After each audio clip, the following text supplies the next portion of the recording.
Good afternoon, beautiful people. Welcome to another episode of Kiko's Free Thinkers Forum. We are joined by a very special guest. The guest and I almost had another Kiko's Free Thinkers Forum before we recorded. So you all know who this person is, Professor Matthew Witt. He's at the University of Laverne in Laverne, California, and he's a content specialist for Systemic Frog, an online media platform. He's also a professor of public administration at the so-called the university that I just mentioned, University of Laverne. And we talked about the Ukraine-Russia situation, the war. The last time we talked, he had an article that he had dedicated 9 years ago from a 2014 book called Flashpoint in Ukraine. And his chapter was entitled here, The Labyrinth of Geography in a Time of Imperial Terror. That's what we talked about on the last episode, which was episode 31. So I encourage my listeners to go back, watch, or listen to that episode 31 with Matthew Witt. We talked about a plethora of issues, just like we will today. We've covered an article as well from Greta Thunberg to the Great Reset, and we're going to talk about that in another one of his articles entitled "The Other Made Black."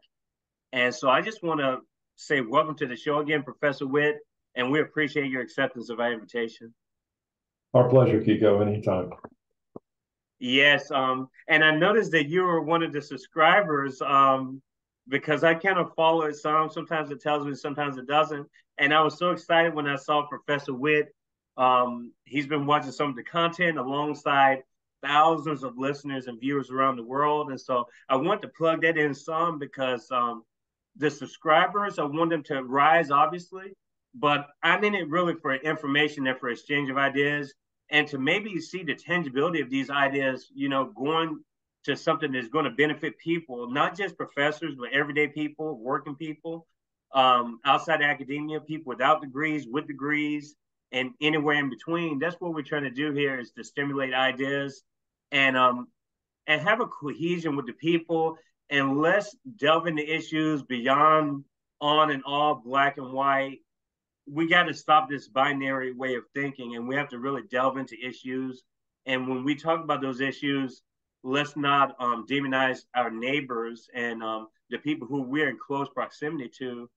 And, let's not have these abrupt decisions based on what we're hearing from, mainstream media or any sort of echo chamber that you may be associated with. So let's expand our minds a little bit more and keep reaching people like we've had at the forum, 64 different countries we've reached.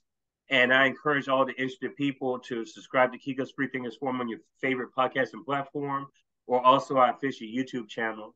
But again, welcome to the show.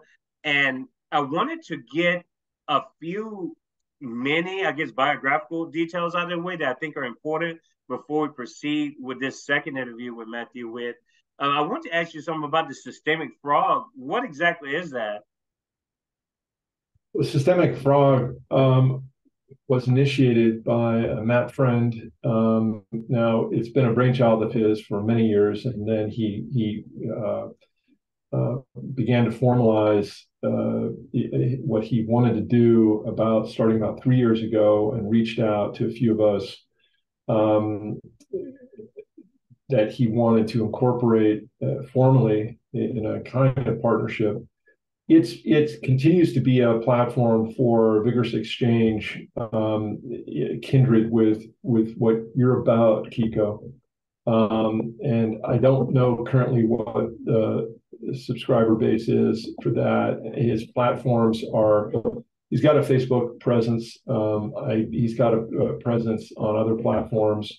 We have not been so active here for a spell in terms of sort of next steps, but he and I stay in close contact, and he's a very peripatetic thinker, and his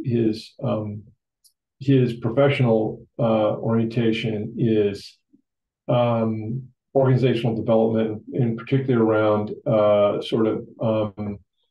systems architecture of all kinds, not enterprise. Well, some enterprise architecture around computer related, but mostly organizational development, strategic management. He is a Welshman. So his perspective on what's going on is informed by what's up in Great Britain, and all of that also, as it were, European in his perspective.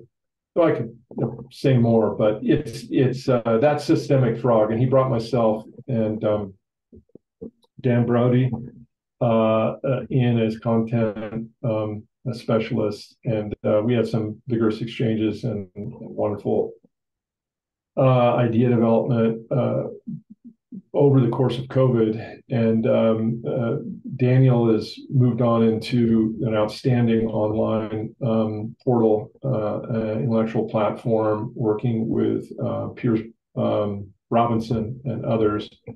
But it's Pierce Robinson and Dan in particular who performed the editorial function of curating that platform. It's Propaganda in Focus, so I'll make a plug for them.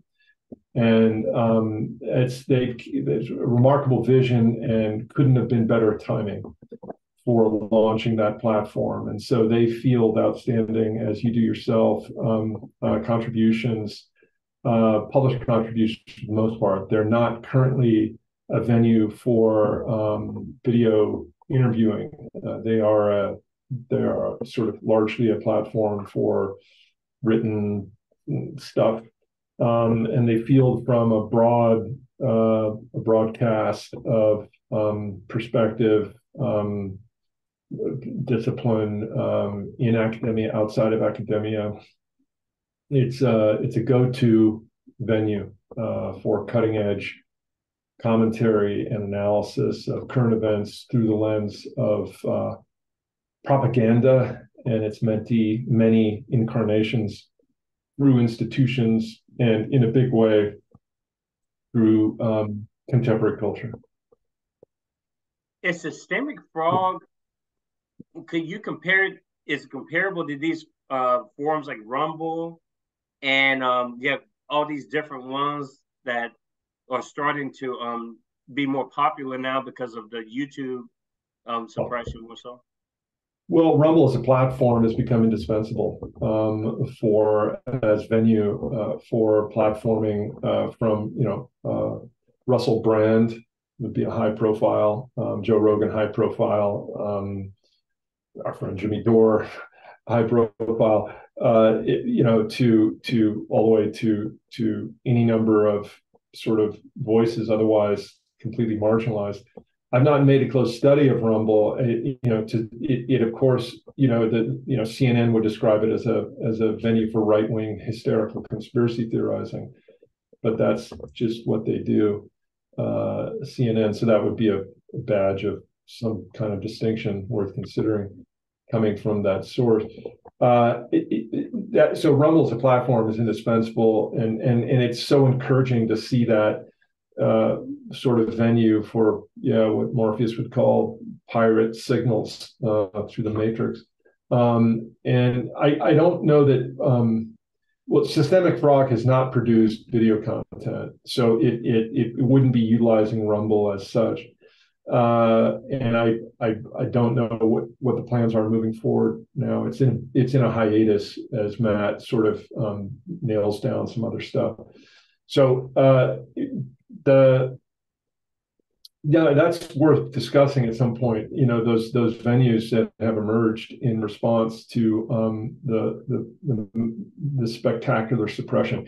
It's always, and it's. I mean, Russell Brand is second to none for his sort of originality and his blend of very perspicacious and precocious sense of humor and professional sort of refinement of delivery.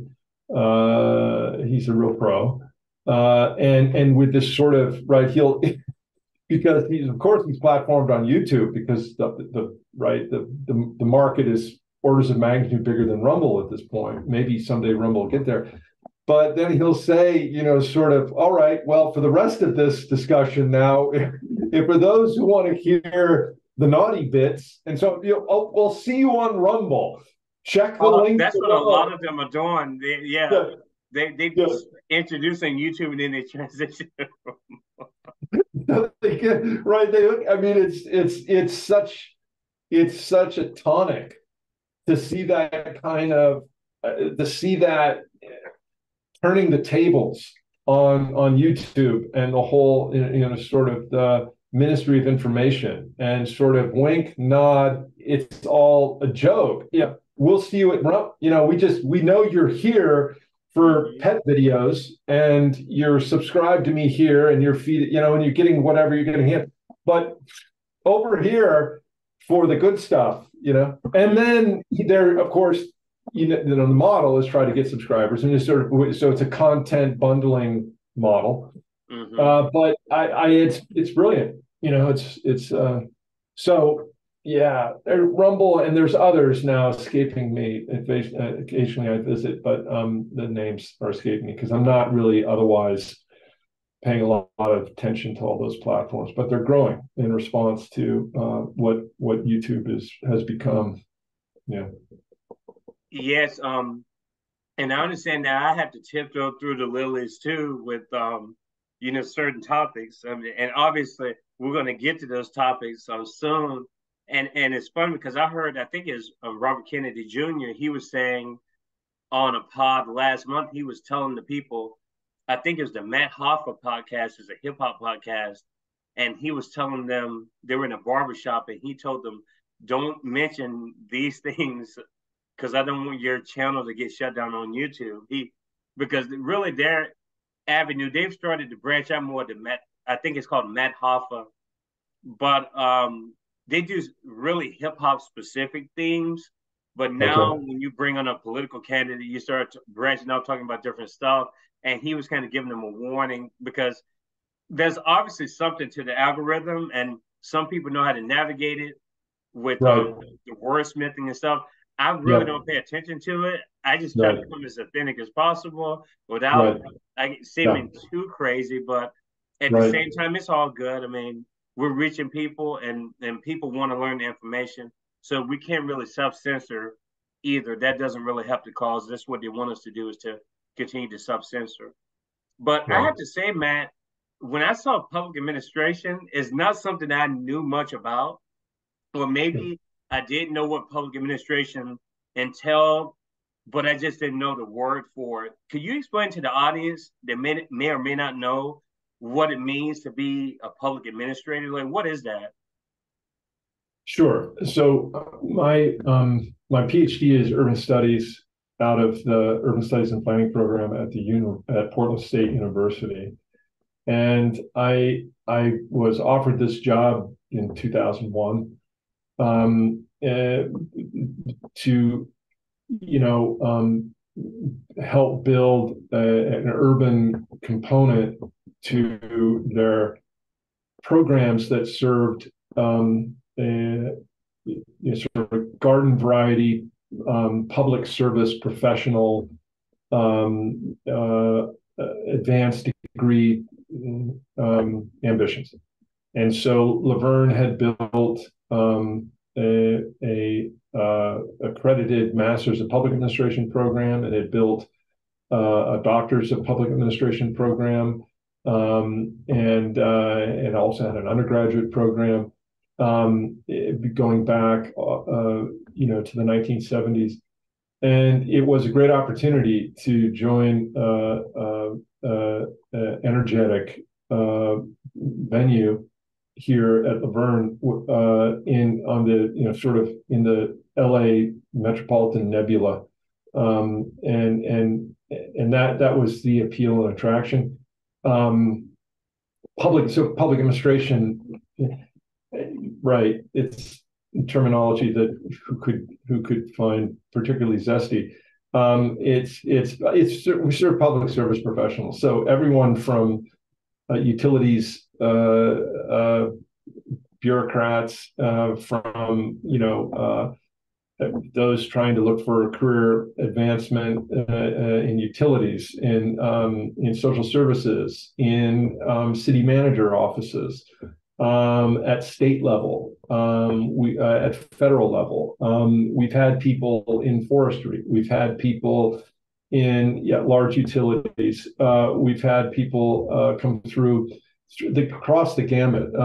Fair amount of law enforcement come through, fire, local government, lots of local government people in there.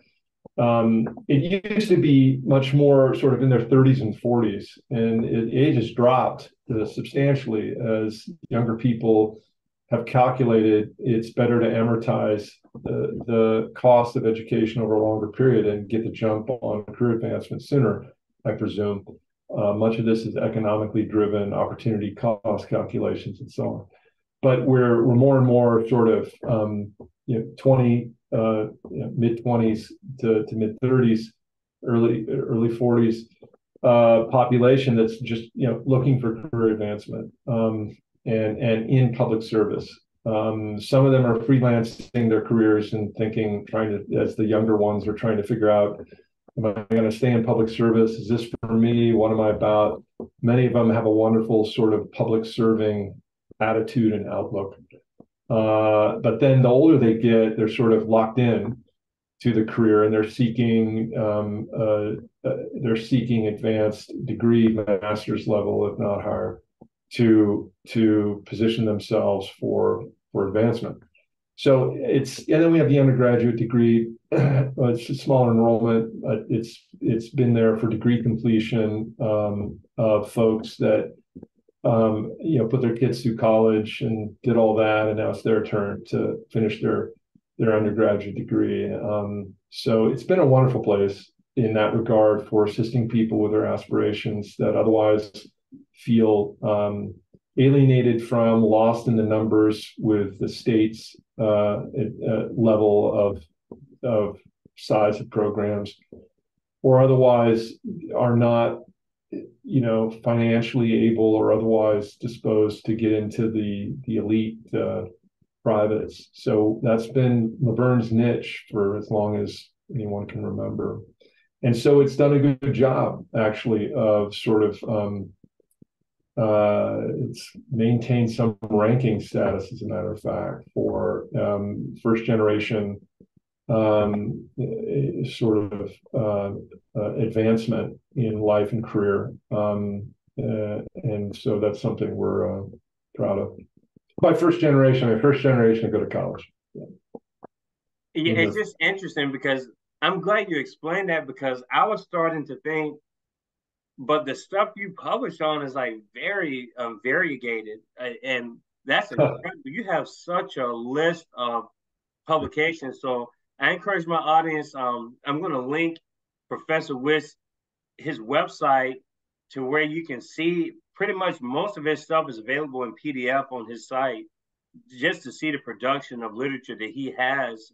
And it's quite a list. And I applaud you. And that's the reason why I was like, let me read some of his other stuff after I read the Ukraine, Russia. Sure.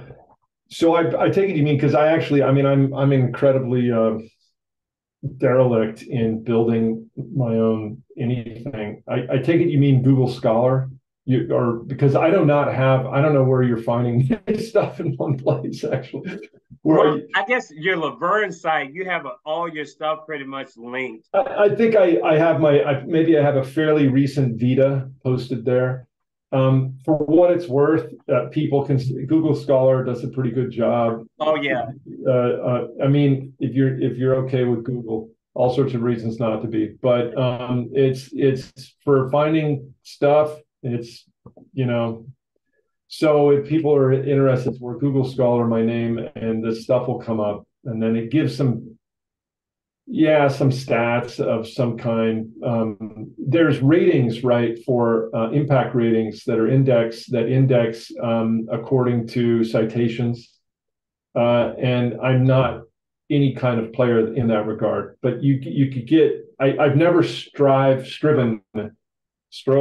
to be the guy that's read and cited. And I credit Laverne. I mean, it's lovely to see but I've got colleagues that have worked it, and their ratings reflect that. I haven't, and in large part it's been because Laverne has been really wonderful in some ways inadvertently, to give me room and others their room to do what they want to do. And so thank you. And by way of saying, how did I get to be able to range like I have on topics, mix genres? I loved mixing genre, literature, film, and content. And so by way of illustrating tricky concepts and, multidimensional dilemmas. So thanks. And as people are interested, Google Scholar is a pretty good spot. We talked last time about the progression of my my intellectual progression. I'm not the most hardworking scholar. I used to really, as a younger man, work much harder at output because I wanted to, and there was some pressure. But I'm much more sort of picky at this point about what I'm engaging in, including a wonderful venue like Kiko's Free Thinkers Forum. So this kindles my imagination in ways that I think before we began taping, you were commenting the challenges you see and apprehensions with regard to the academy and so on. Absolutely. You mentioned our last conversation. I still can't get it out of my head. Episode 31. Again, you all need to start watching because I want to get some of these guests back on, but I want my audience to also watch the first episode as well to kind of get the context, so we don't have to re-explain so much. But I wanted to get your view on. We talked about Tucker Carlson the last time, and we know that a lot's happened since we had the episode 31. So what was your initial knee-jerk reaction when you saw that Fox had released Tucker?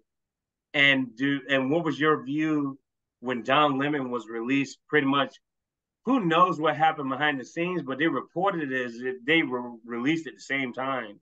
Like Tucker just happens to be gone from Fox, and Lemon happens to be released from CNN pretty much the same day. What was your reaction to those, or just the Tucker situation? I didn't keep track. That's a great question. And keeping track of sort of the forces at play. Could it have merely been a coincidence? Unlikely.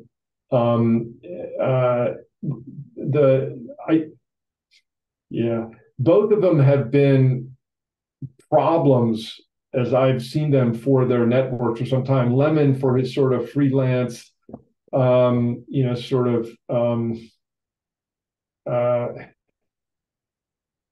I'm not a close study of either of them, but I think I get your point. Lemon has fit the bill in many ways for the telegenic,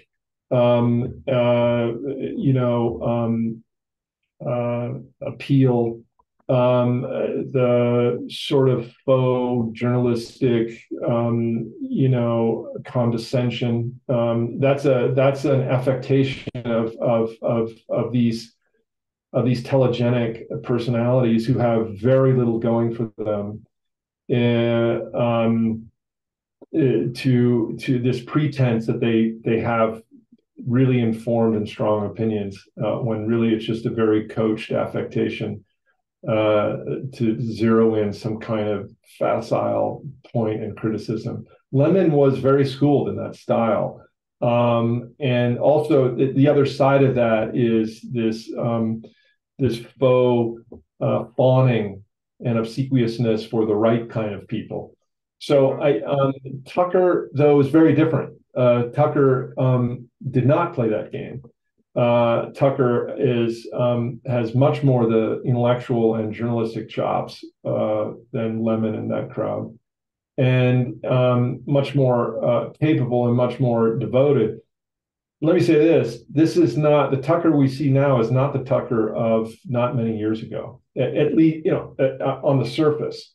The Tucker now is unleashed. The Tucker now is on fire. The Tucker is as if, really a devoted journalist in the mold of a Glenn Greenwald, for instance. I mean, he's on the sort of conservative valence side, but really where he's found himself is in the sort of the broader, more relevant spectrum we have to deal with of establishment, anti-establishment. And so Tucker has found himself into and with a lot of originality and a lot of hustle and chutzpah into a populist sort of position, like in some ways like Greenwald, in some ways like other. Greenwald comes to mind because both of them,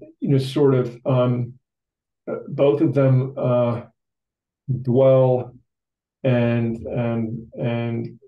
occupy this space that's very much like Russell Brand, but with a very different idiom than Brand, of oppositional to the authority.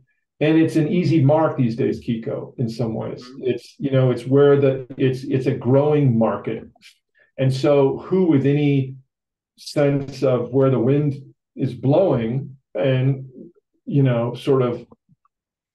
content to bring and access and game wouldn't go there, right? Well, Don Lemon won't be going there. Anderson Cooper won't be going there. Anyone who aspires to that will not be going there. And they'll be great fodder for those who take the initiative. So I see Tucker doing that. Again, not this the Tucker that I from back when was so annoying and cloying and haughty and sort of absurd. The bow tie Tucker was really kind of a clown. So he's grown, he's matured. I had a hard time watching him back then. And back then I didn't pay enough attention to venues like Fox. I should have paid more attention. My students certainly were, and I should have been. I still believed, 10 years ago in, some of the clever pundits of MSNBC. I wasn't on the wavelength and I didn't see where they would go that would become so spectacularly absurd with the advent of COVID. And previous to that, So, but I was still, when Trump was running, I was convinced that Trump was an old guard, a revamped old guard conservative. He was just he was a circus barker for what was essentially right-wing populist stuff that was recycled in hackneyed ways by him. And I've thought about him much differently at this point, not with any kind of real virtues, but he may be a product of something else that we could talk more about. But Tucker is his own person, clearly, and Lemon is not. How about yourself? You're thinking about the coincidence as something other than that. No, you know me too well, don't you? You know that there's something underneath that. Of course. They call it the palimpsest. You move the wall and there's another code behind the wall. There's something to it. But no, I think what it is for me personally, I've never been on the Tucker train. I've never been on the Lemon train. Yeah. But because I just don't believe anything, like the mainstream media is what it is. And I know that it was always, there's been terminologies before. Chomsky referred to it as manufactured consent. And that was over 20 years ago. And, Trump says it's fake news. And now he calls it corrupt news, not fake news. He changed it. But for me, it's a product of the same imagination at its core, at its nucleus. And I think that's how Tucker and Don Lemon were able to get in their positions in the first place, because they had an artistry of intrigue. They had the artistry of appeal. Yeah. And they know how to connect to audiences, especially on networks like that, where you're really given a platform without having to earn the legitimacy at this point, because you have so much at stake now with information. But you automatically have, just like, look at the two parties, they get an unfair legitimacy, because even though there are other options viably out there, those options aren't allowed to be available. So we have to look at these two groupings as, okay, these must be the legitimate groupings, because that's the only thing I see, Yeah. even though there's other stuff around. And I see Tucker and Don like that then, and honestly now. And I say that only because Tucker's a smart person. He's a very shrewd person. And I think maybe from my perspective, I wonder if we're looking from a different set of eyes, where we have a different vision of Tucker. Because, like you said, Tucker started out as a pure neocon during the Bush days, the crossfire with Jon Stewart. Yeah, exactly. He had the tie on. I mean, just like he was almost a caricature. Yeah. But is it because that's what he was, and since we saw him change or transition into a more mature Tucker, does he get way more credit because he started from a different point of access, as opposed to someone like myself who has been more or less, I won't call it the same, but I've had a baseline of skepticism for probably going on 15 years. But people will be like, okay, that's what I expect from Kiko. But from this guy here, he really grew on me. I'm sorry. Who grew on, so back up. Who grew on whom in your? Tucker growing on this new audience, that clearly he's grown his audience from this neocon base to something outside of it. Well, he draws from more. Last stat I heard was a majority of his audience before he left Fox was a Democrat voter. So the stats on him was he was pulling more Democrat voters than anyone else in his, just disaffected. So I take your, he's shrewd, very, very smart, sort of in his reading of the trends. And one then has to ask, how genuine are his mea culpas that he makes now? Like, his signal mea culpas, I was wrong about the Iraq War. And that okay. Moving on, I mean, so at this point, is it that difficult to say you're wrong about the Iraq War? But he seems like a different creature to me, and he seems to be, to me, in some ways, hewing to a kind of genuinely intellectual styled commentary. He's not, as I think I may have said last time, he's no William F. Buckley, but he's hewing in that direction and making space for that genre in ways. Greenwald is much more the scholar, and the much more in his, I want to say, sort of erudite in his comportment and his interviews and his comprehension and scope, and he's studious. That said, Tucker has a dynamism to him that I think is him, and he appears to me just sort of exuberantly energetic out now that he's left Fox. Whatever, I'm with you, and then I'm dubious of any of the right. I mean, I would say I have more.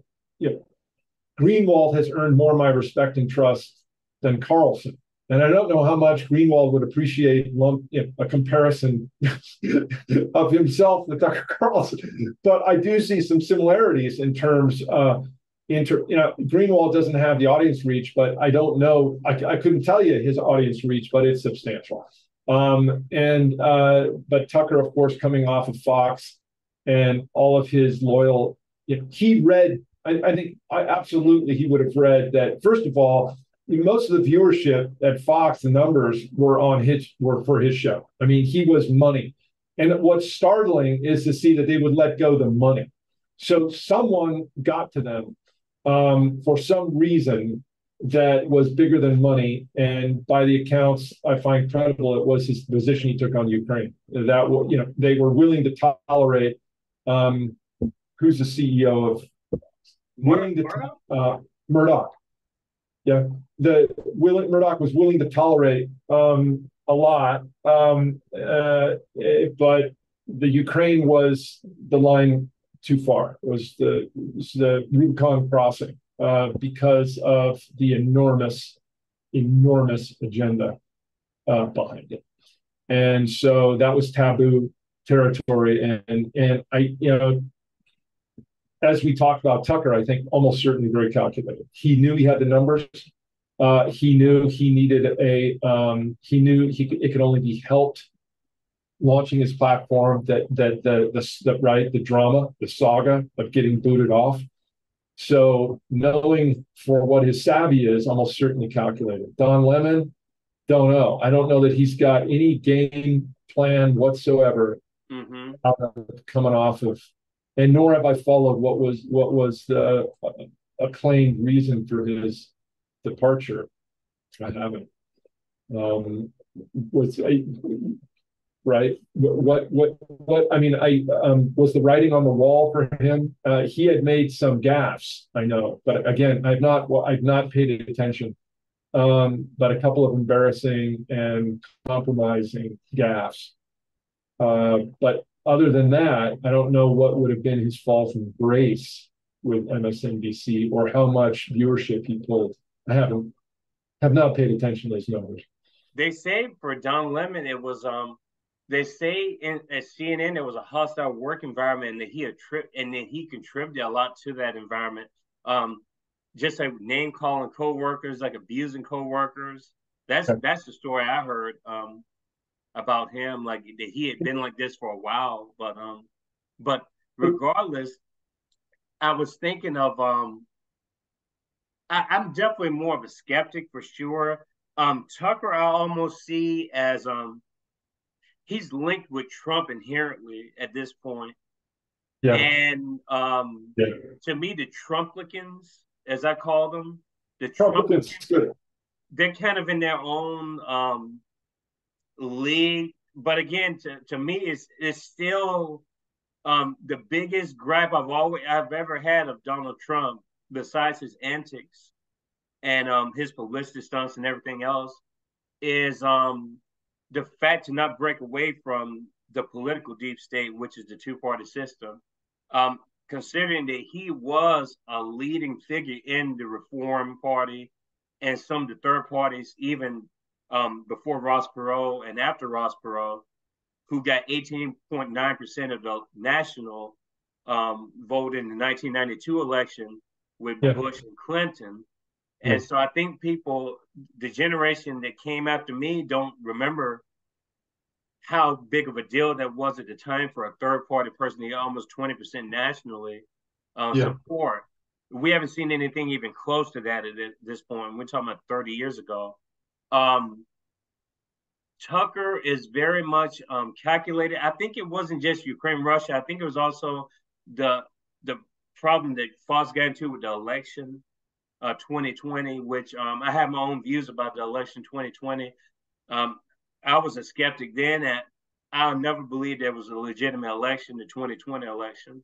But and that's as far as I'll go, so I don't get kicked off of YouTube. But people kind of know where I'm at on that, because I think the Jan 6 stuff, I believe that all of this stuff is a huge distraction. They end up funding the Capitol Police more money after that happened, if you didn't notice or not. So you have these events that happen, and then you have the reaction to the manufactured event or whatever it is, and you see that it's like, okay, why come? Do you really believe those people's lives were in jeopardy at Jan 6? Me personally, I don't think so at one bit. I believe it's part of something that was bigger. But I guess the question I want to ask you before we get back to Tucker is, where is the liminal boundary when it comes to someone feeling like they're going to be viewed as a conspiracy theorist or whatever it is to their friends and coworkers and everything else, what shapes that mindset to where those people are comfortable enough to cross the bridge and be like, you know what? I don't care anymore. I have these views, and I know it's going to affect some people this way or that way, but it's like I've come to this conclusion based on my educated findings. When do people exit the matrix, as it were, the symbolic order? The matrix is just a parable on symbolic order. The sci-fi derivation of the symbolic order and how it ordains permissible and impermissible thought and speech and expression. And what are the what rules can be bent within the order, and what rules can be broken, and with what costs, and so on. Great question. Critical to suss out that domain that is so fraught and so crisscrossed, cross-hatched with a blitzkrieg of propaganda and noise on any given channel.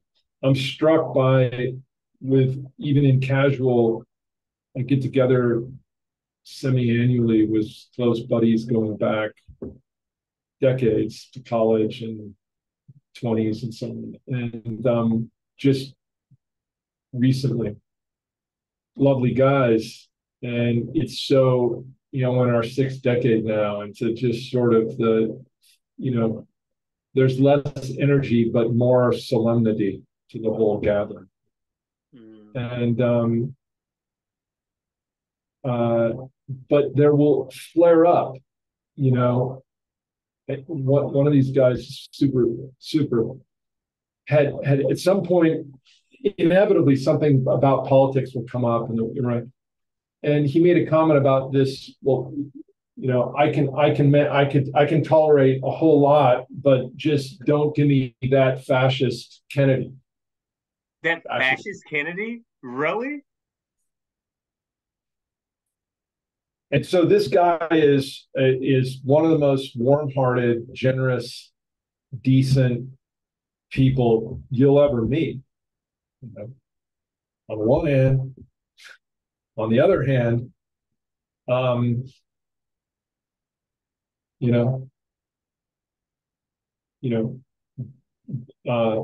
angrily blinkered, blissful in his contempt for a facsimile manufactured very carefully by the channels that one would think he'd otherwise be very sophisticated about, because he works in the media industry, works in advertising, and he's had a career in advertising. So you'd think there'd be this, right? Now, whether he is part of a culture that is just become utterly captured with the Hollywood woke and what all of that does and reflects and refracts of a whole lot of money interest, we could speculate. But I don't hope I'm not drifting off here. Your question is, one hand, very personal for all of us, and also this is the precinct. The precincts of the possible are very much in the niche that you're getting at here. So at what point do we engage the other who otherwise are inclined to polarize? And at what point do we opt out of that exchange across symbols? And because it's so fraught, very difficult to get to the authentic, except with a lot of exertion and energy and a kind of personality that likes to stir it up, and that people still, though, know is that person, but who commands a certain respect. I've become just too exhausted. I tend to get, it tends to become combative in ways that are hurtful and alienating, and so in personal exchanges. So I look for the Kikos of the world to join the forum I look to try and do that in writing. I look to try to consolidate what I can in my life. Otherwise, because it's not getting any easier and I'm not getting any younger. But for back to Tucker, but what are these guys doing? I think with a singular alacrity would be a guy like Russell Brand, who's got the talent and the devotion. Really, you feel he is in some ways very kindred in some ways with a Bobby Kennedy, in that they both are very frontal about their drug addiction conditions when it comes up. They don't make a thing out of it. But you have a sense of individuals of extraordinary talent and accomplishment, diametric in their origins. Russell comes from very modest origins. Kennedy comes from anything but modest origins. But they have some profound simpatico. You see their exchange and interview, and it's a kind of electrifying. What's my point? If our times are making possible an unmediated exchange between those individuals finding themselves in a very sort of foundational, I'll dare say, soulful connection, anything's possible, Kiko. And for to keep considering what spaces like what you're producing here potentiate for those possibilities, and sort of grafting onto the matrix for what it's useful in infrastructure to send a pirate signal that attracts people off that to another platform that grows and becomes enriched as such. So there's a whole lot there, not a little emotion for me, and thinking through how I have to police myself in the most intimate precincts of relationships, of my closest relationships, and there's only so much I can say. And that I have to guard that in ways perhaps similar to what my parents' generation, World War II generation, had to do in the Cold War period, and then into the cultural upheavals of the 60s, which were also very polarizing, extremely polarizing. Kennedy goes farther back to the Civil War to say that he believes, and studiously so, he's quite an accomplished intellectual, and if not scholar himself, and he goes all the way back to the Civil War and says we have not, in his reading, been as polarized ever since the Civil War as we are now. So, I think I'm now in what feels like a deep freeze that I think my parents had to deal with as they were starting their family, much younger than I am now, but starting their family in the mid 50s and into the 60s, and having to sort that out. What could they say? On top of which is my mother, who's Jewish on her mother's side, German. And so she learned at a very young age, you have to guard extremely carefully who you talk to, who you let in, what you say on threat of death, not just to you, but your whole family. So there was that. That's a whole other legacy, my mother's survival of the Holocaust. She was half Jewish, and on my grandmother's, her mother's side, Jewish, as far back as anyone knew. On her father's side, Protestant. He was a World War I decorated veteran as a medic, front line. So he saw the worst of the worst. Iron Cross decorated. Lots of guys got an Iron Cross. It's not my point that it's, but he wasn't someone the Nazis wanted to antagonize too much. And so, like many of the blended marriages in Germany, of which there were countless, because German Jews were so devoted, particularly after World War I, to cosmopolitanizing themselves. In many ways, oppositional to Polish Jews, Ukrainian Jews, Lithuanian Jews, that they wanted to be German first, and that was a huge deal. So they the the Nazi regime came with a particular shock to their system, and but the early stages of the regime, they were relatively insulated. But after 42, it was all bets were off.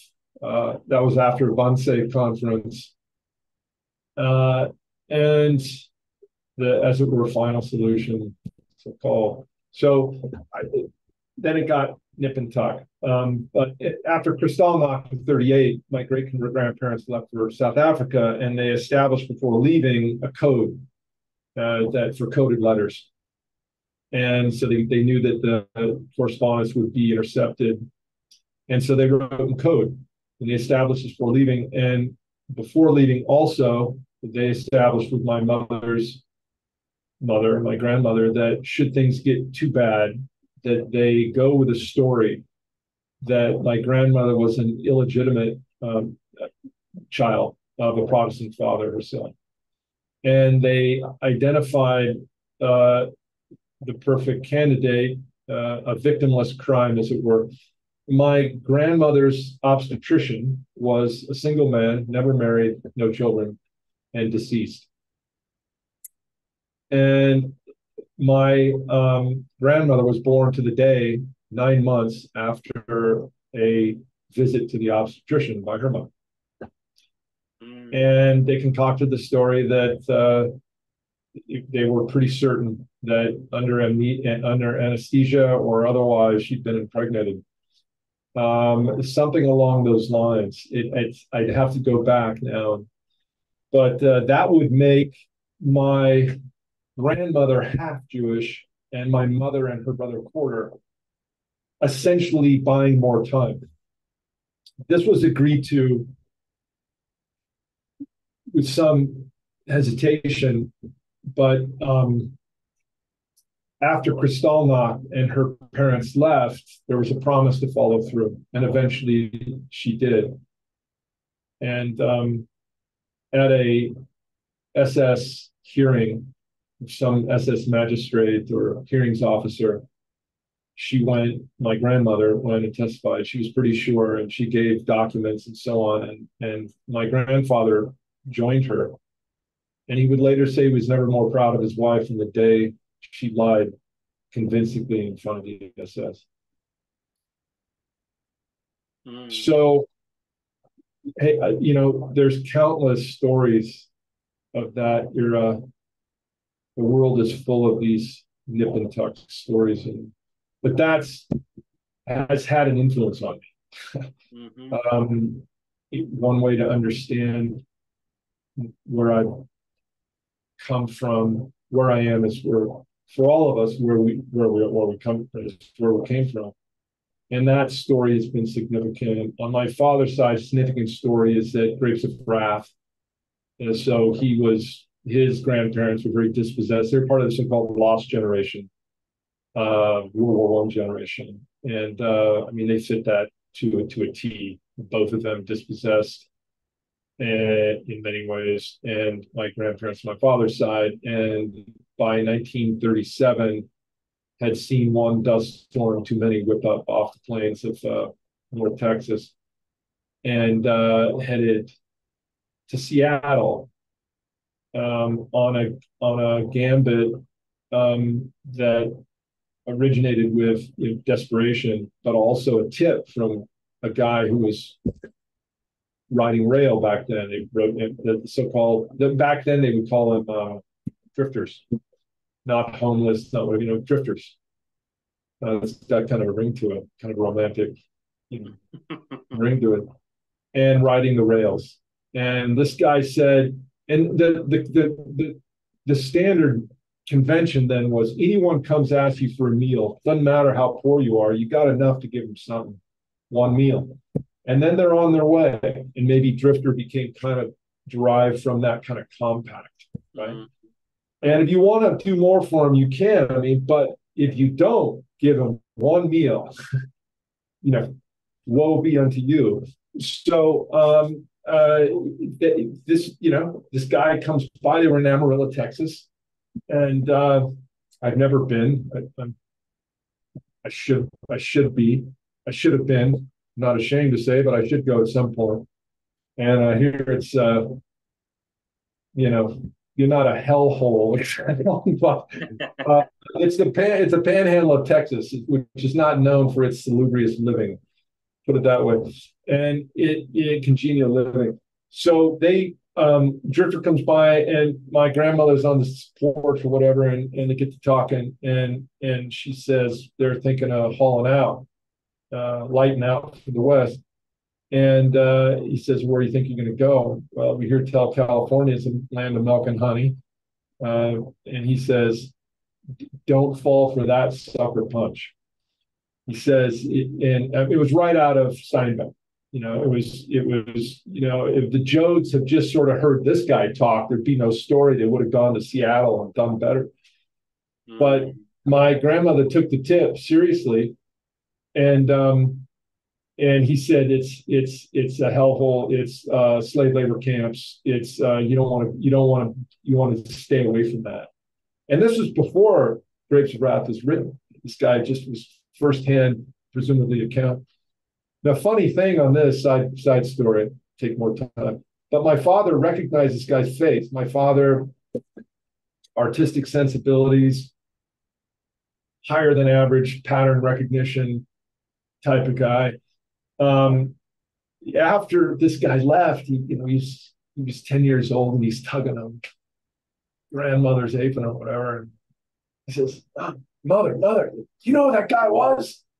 What do you mean who that guy was? And I don't know if he went and got it, but there was like a most wanted posters. It was like he had seen one of those old most wanted, FBI most wanted. And the guy was, and I think that there's more to that story now. I think they were, there's more to that story I'm missing. Anyway, but this guy was actually on the run. He wasn't just, he was on the run. Almost certainly he was. I don't know if they ever caught up with what happened to this guy, but I just find it that much more kind of serendipitously charming that a desperado would be willing to give good advice, So they headed out to Seattle and not hustle or rob or whatever, just, what, don't go there. They tried to make Seattle. They got there. It didn't work out. I don't know. They ended up backpedaling to Portland, where they ran out of money.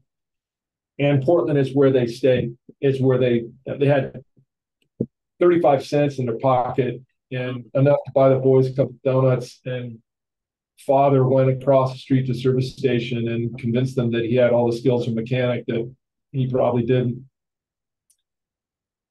Got the job. So on my father's side, there's sort of dispossession and exodus, of the sort of yeoman white, oaky kind of, yeah.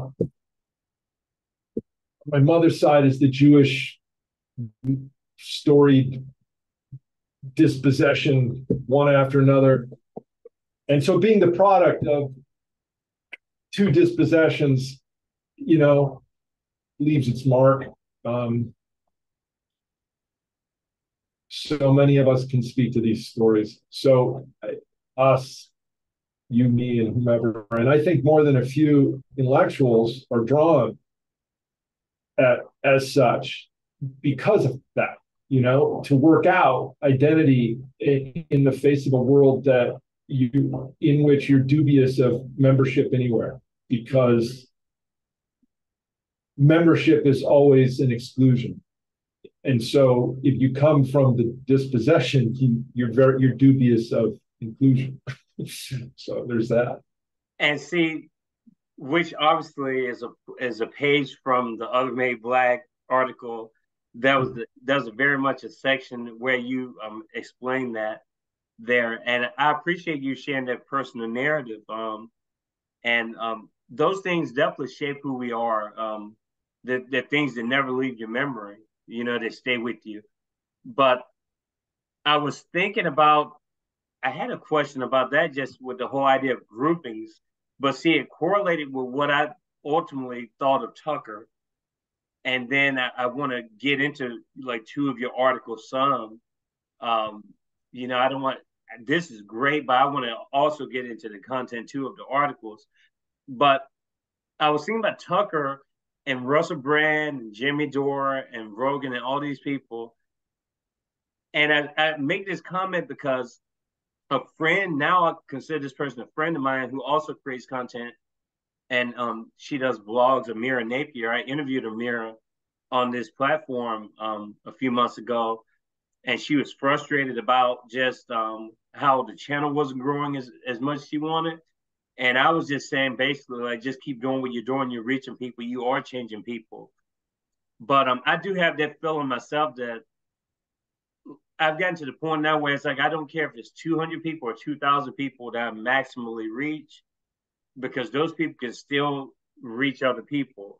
I may not be able to reach those people that they know, but those people have the proximity. We talked about that earlier about the proximity of running into people, and we have to be careful what we say, because we do have good willing people. We have great people around us, but we just disagree on a lot of core issues, that what we consider core issues.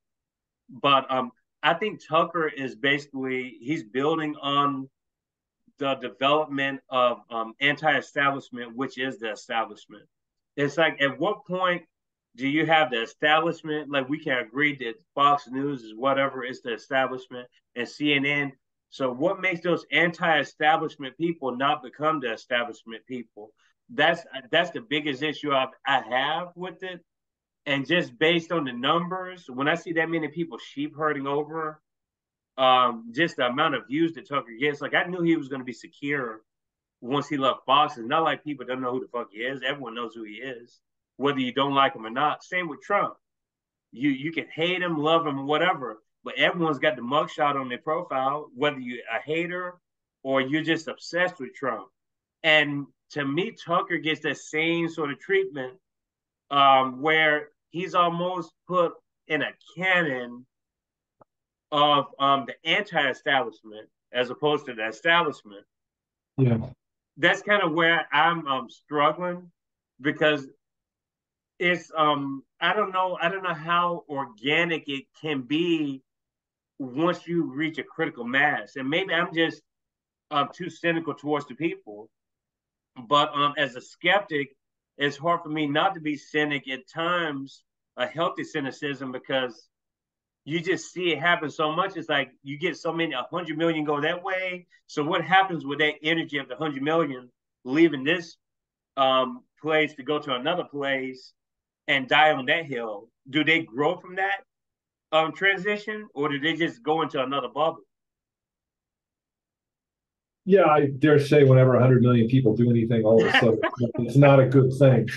But I'm with you, and you speak to, because I getting to know you better now. I'm understanding a bit of what you're building, which is, what are the parameters that determine authentic exchanges, authentic discourses, and unencumbered by agendas, money, bandwagoning, vogue, style. And how does one how does one accumulate cred on those channels, and resist back to my field, resist the gentrification of that channel, the sort of the displacement of what was edgy and sort of challenging and inclusive, but not cloying, always not iconoclastic, but critical, and retaining a sense of irony and open-ended possibility, and resisting the urge to draw conclusions, that are that are too quickly cliche, in some ways. As I get to know you, I get the sense. I don't mean to speak for you, my friend, but this is my sense of some of your sort of what you're about.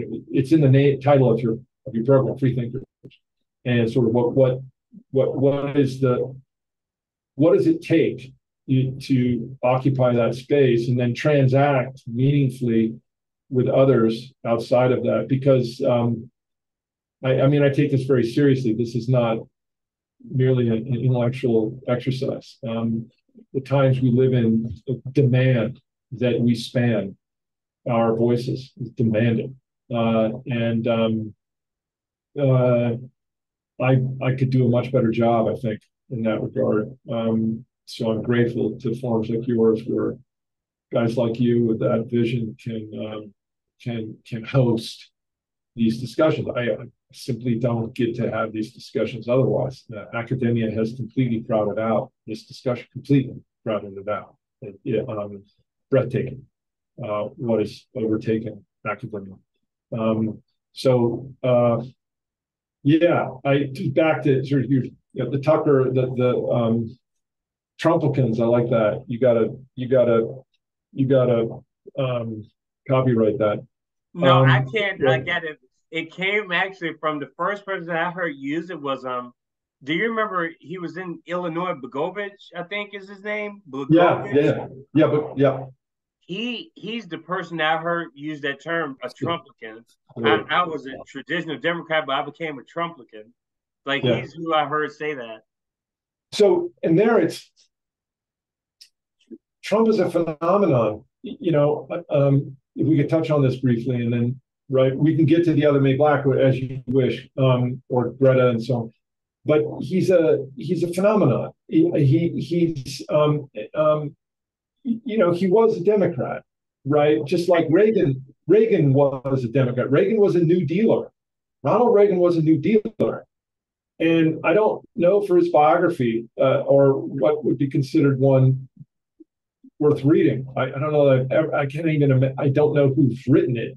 It's top of my head. I can't see a cover page of a Reagan biography that I would read. But he was also no dummy. He was actually quite capable politically, and no sort of no bookish intellectual, that's for sure. But leave it there.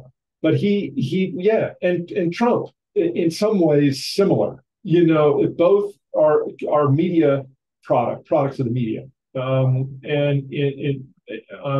Reagan as a B movie actor, and with notoriety, and Trump as The Apprentice was a very, very popular, highly rated show, and so there's that. And who is Trump really? On the one hand, here we have a guy who's clearly, unless, as with the conspiracy theorists' take on Epstein, he wasn't killed or suicided. That's just a cover story. He was shuttled out and identity changed and whatever. Okay. As with that, is Trump a very deep state operative, where he's been read all the way in to what's needed from him and what's going to happen to him? Or, is he a patsy who was set up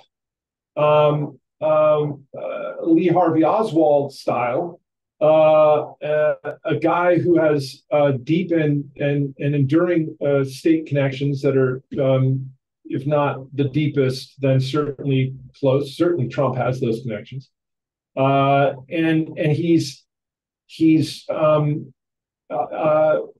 a product of all of that. Is he better understood, sort of like a Noriega or Hussein? A guy who built his career being very close to the power structure, certainly through his family, tied to what's his name, the attorney Cohn, who was worked with McCarthy. What's that? Ray Cohn? Roy Cohn. And that family connection makes very clear a strong political tentacles into all of that and where that leads. Of course, McCarthy's disastrous fall from grace, but was he also, as it were, a useful tool? But Trump, is he like Hussein, Noriega, and others, freelance opportunist, your dog to hunt with if you got the money and position him, and always aware he could be set up Epstein style, but reckons he's smarter, faster, quicker, Saddam Hussein, to stay ahead of the puppet master. And when the time is right, assert your being your own man, and freelance into your own platform. And whoops, you got too far off the farm, and we're going to have to take you out. You knew the rules. We agreed. That's the way it was going to go. Right? Very close to the Clintons. Yeah. And whether it was a apocryphal or a false lead, but that he was encouraged by Bill to get into the 2020. Why would Bill want Trump head to head with Hillary? What would be, so we could tease out and go there in any number of logical reasons, but what was the fly on the wall takeaway from that conversation? Trump had run serious, had threw blocks downfield politically for the Clintons for their omnibus crime bill with the Central Park Five conspiracy, if ever there was, to allegation that there was a rape that didn't happen as alleged. In fact, they were all innocent, and DNA evidence proved it. Trump took that all the way. Full page ad, the New York Times, saying, electric chair would be too good for them. So this was fanfare from, right, whatever, at that point, Trump was not Republican. So you can't say from the right exactly. It was from much more the middle precincts of crime being a threat, and you want to call it dog whistling, you want to call it whatever. There it was, and the Clintons moved swiftly into that direction of more Republican than Republican, as it were. Always the plan, as it were. Much more to unpack. But who this guy is really, to me, has always been the question. And what he's really about. The guy has lost almost certainly more money than he's ever made. That's not really saying much. But what he's actually worth is, notice, has nowhere been clearly established. And it could easily be established what he's really worth in the face of extraordinary debt, lawsuit, failures, and so on. But it hasn't been. There's been a conspiracy of silence, so that to maintain what exactly? If you want to defrock the guy, defrock him for all of his pretense that he was a successful businessman. Defrock him for all the fraud and contract that faith with so many contractors and subcontractors in his building. He's very well known for all of this, and so to say that this guy is anything but a huckster is really a stretch. And yet, he was a phenom in 1920. In 2020, he was a phenom. I remember being mesmerized by how handily he took out the Republican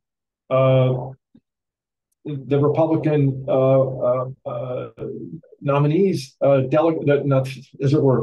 candidates, to when we talk Democrats, we're talking delegates. But to take out the candidates so handily rhetorically was extraordinary. Oh, you talking about 2015 and 16, yeah. I'm sorry, that's all the way back to 2016. Mm-hmm. It was extraordinary what he did, amazing. Sorry, thank you. And I mean, it's hard for me to think he's been around that long. I think it's sort of like, really, this guy's still around, man? This hustling fraud. He says, I mean, one of that's very studied about him is very careful about him is how little he actually says. He says almost nothing. Almost nothing. I haven't seen the Tucker interview, but I've seen enough that he says almost, it's extraordinary. And then he'll occasionally drop a bomb and be provocative. But it goes pretty much nowhere. Now, to give credit where credit's due, he didn't start any new war as president, which is pretty extraordinary. The pressures that he would be under and facing to do so, unrelenting. Now, for that matter, again, I'll never know, but how much of what they're doing to him is what they did to the character assassination of Trump is analogous with the mortal assassination of John F. Kennedy and Robert Kennedy. Is this, fifth generation warfare counterpart to what they did then with live rounds? Is that what's happening here? Or to what extent is he just anticipating his next move with all this? And speaking of which, right, his popularity is every bit as high as ever, if not more so. And so, to me, it's management of spectacle. The Trumplicans are more dug in by every account that I've read than ever, which is saying something because they were pretty damn dug in from the beginning, And this gives all the much more fanfare to the everything nominally Democrat Party, and for which there is no there other than vilification of a very old playbook against Russia, and now on top of that, the orthodoxies of that COVID imposed on us, and that global warming. Anyone who thinks the right way understands what doesn't need talking about, mm-hmm. and for which Kennedy figures as problematic at best, fascist at worst. Kennedy, I mean, this is so beyond Orwell in a sort of it's astonishing for anyone over 40.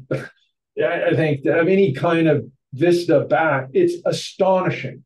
Mm-hmm. The reversal, the complete reversal. It really started under Clinton with the Democrat Party.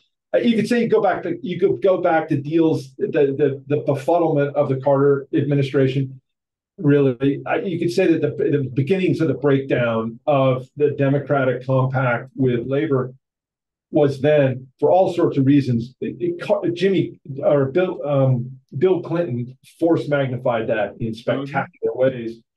And now here we are at the tail wagged end, decades later, a couple decades later with Biden, of all people. Biden, who goes back as a fixer for the Republican agenda of the Democratic Party from the very beginning of his career.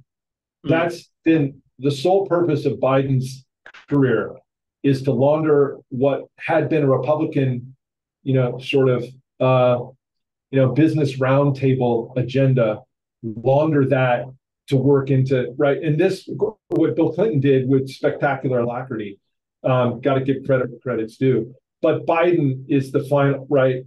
And the COVID is the force magnifier of that orthodoxy, of that compliance, and that utter break with labor, that complete and utter break with labor.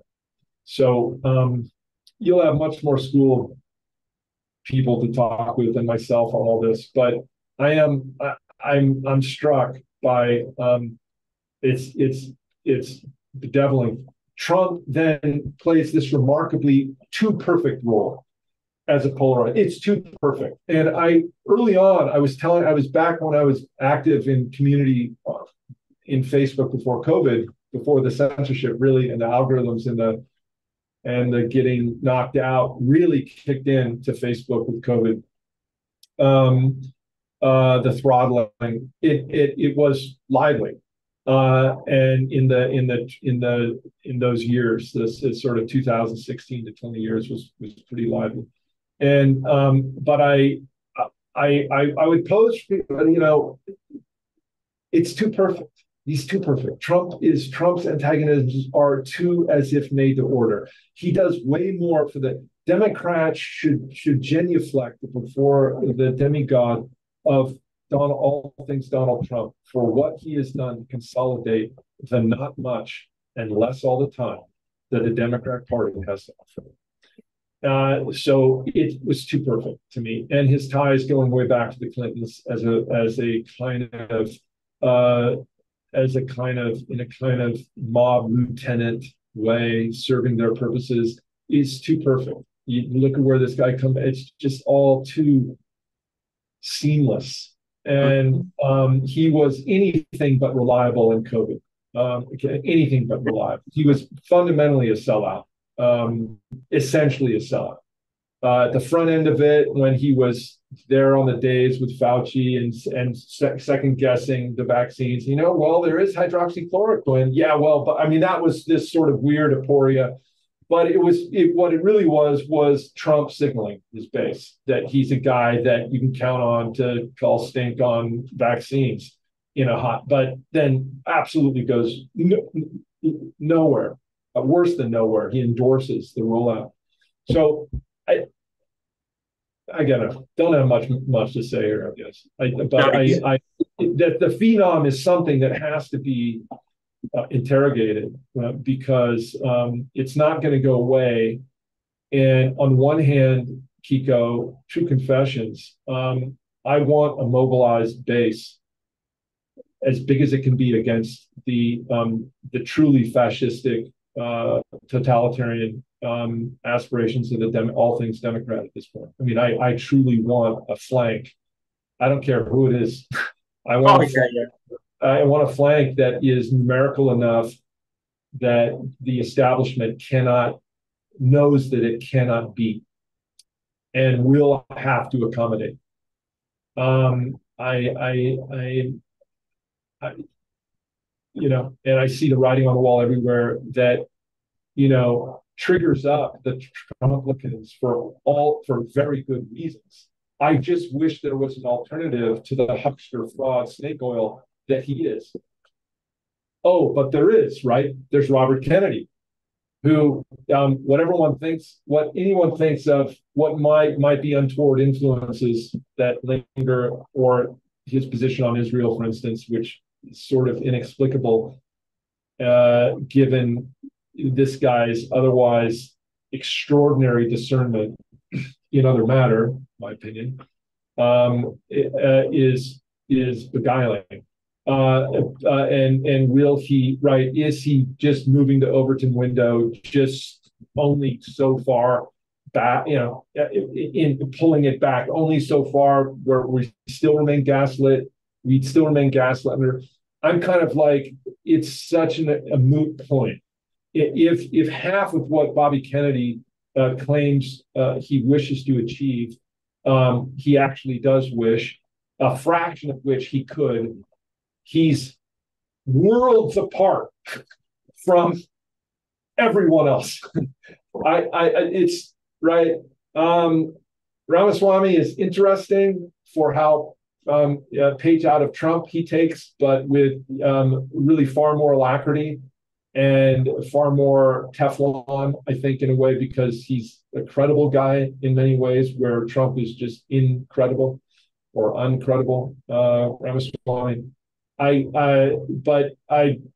Another conversation maybe. He's clearly playing out of the deck of Trump and almost certainly making a bid for a cabinet position with Trump from the debate, right? Which he did an extraordinary job with. Extraordinary. So I just saw snippets because I can't take for the whole of any of this stuff anymore. And so there's that. Clearly, Trumpism, to I think where you're going, is a phenom, a cultural trope, and that is deep and sort of carved a niche into our symbolic times. And I feel like it's very clear why on the one hand, but it's like you talk to people. I got a friend of mine that I talk with who's very Trump, and on the one hand we can talk about all sorts of things, Kiko, you and I talk, and he is a businessman. He's older than me. He's a genteel guy. We belong to go to the same gym, and he's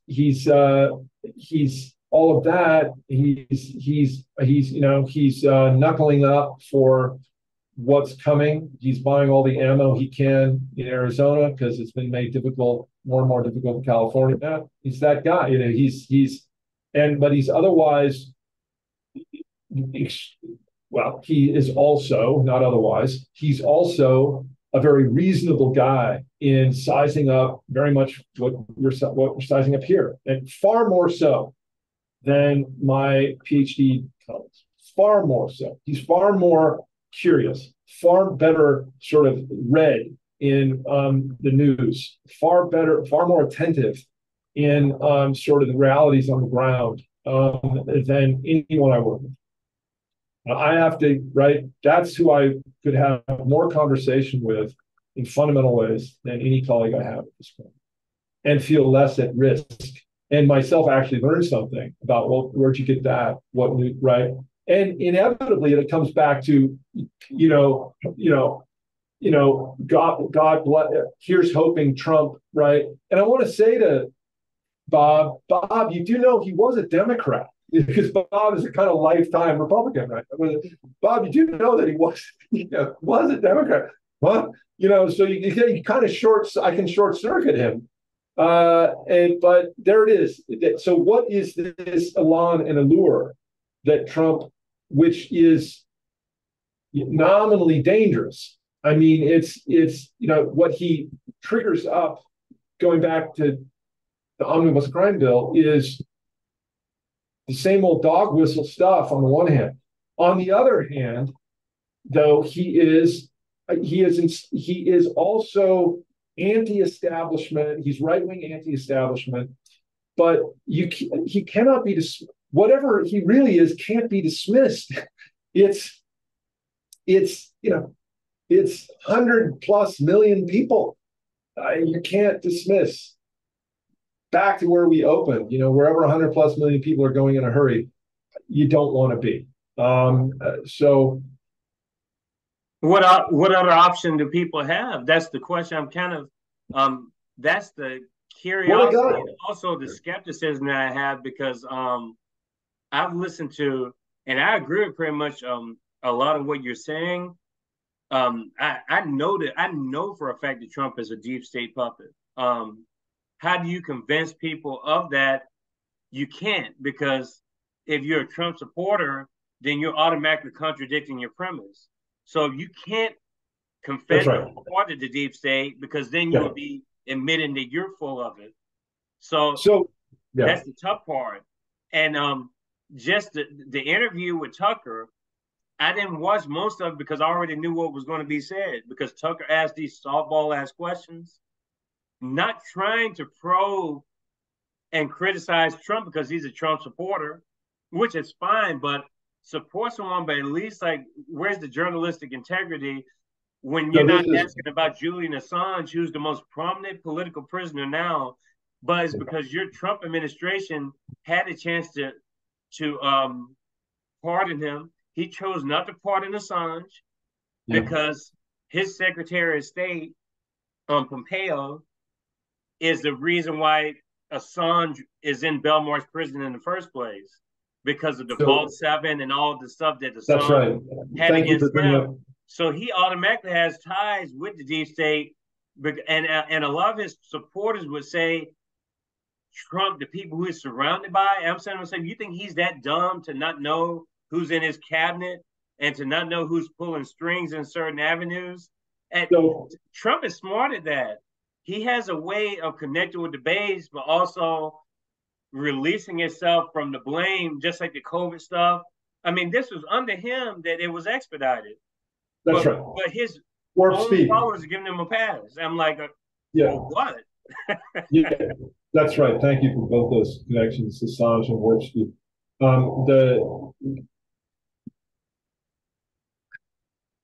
those lines, to flip, so Kennedy, yeah, I'd be curious your take on, how, to what extent you consider he's certainly an extremely coherent, articulate critique. It's whereas Trump is bloated platitudes, Kennedy is surgical and incisive. Your take on his authenticity, where he's compromised, where you see. Yeah. Oh, you're asking me? I'm asking you. I'm interviewing you now. Just like with any politician, there's going to be blind spots, but that's actually been too fair to the politicians. Politicians are innately corrupt at this point in this political system that we have to work with. They have to be corrupt to be a part of this system, because until we have significant, I don't even know if reform is enough at this point, with just the way it's rigged against anyone that comes from the actual people, like the sentiment from the people. And I know that there's reverberation of the people, but to me, reverberation is not the same as the actual person being involved. I think what we're seeing with candidates now being reflected is a reverberation of the people, but not the actual people. And I think Kennedy comes from that tradition of, he also has a legacy. His family has a legacy. But Kennedy, again, is running under the false premise that you can change the Democratic Party from within, which is absolute bullshit, in my opinion, that you can't change corruption from within.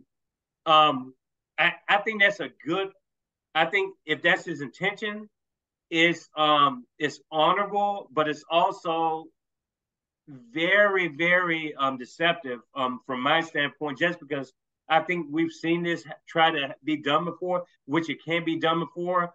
But see, you would have to be operating under my premise that the two parties are just captured at this point by corporatism. And there's nothing that anyone from either party can do about that corporatism and that corruption. But the Israel thing for me is almost it's a tough thing, because you have to kiss Israel's ass to be a part of either of the parties. Like that's just the way it's set up. We actually talked about this 2 days ago with the presidential candidate that's running, and she was unwilling to go after the Israel issue like me, running as an independent. She's running unaffiliated, Brittany Jones, in the state of Oregon.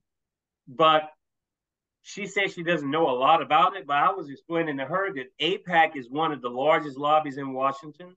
And if you go to Open Secrets, you can see that the money the AIPAC donates to both parties. And Israel's issues are heard through and through. The Israeli lobby is undeniable at this point. It's almost untouchable. And anybody that insinuates going outside of the system to do something about it is also under threat, a legitimate threat. I think Cornel West, he may get 1% nationally.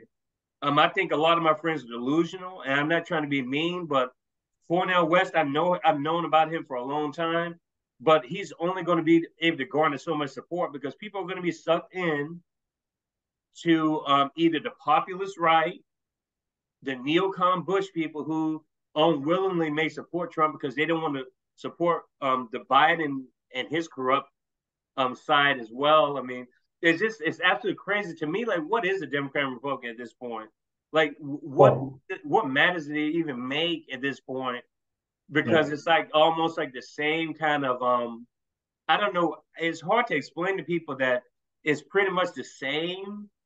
So Kennedy come in the mix is almost like they're not even going to let him debate. Apparently, they're not going to let Williamson debate. No. So then the question is how. Right, the question is how much.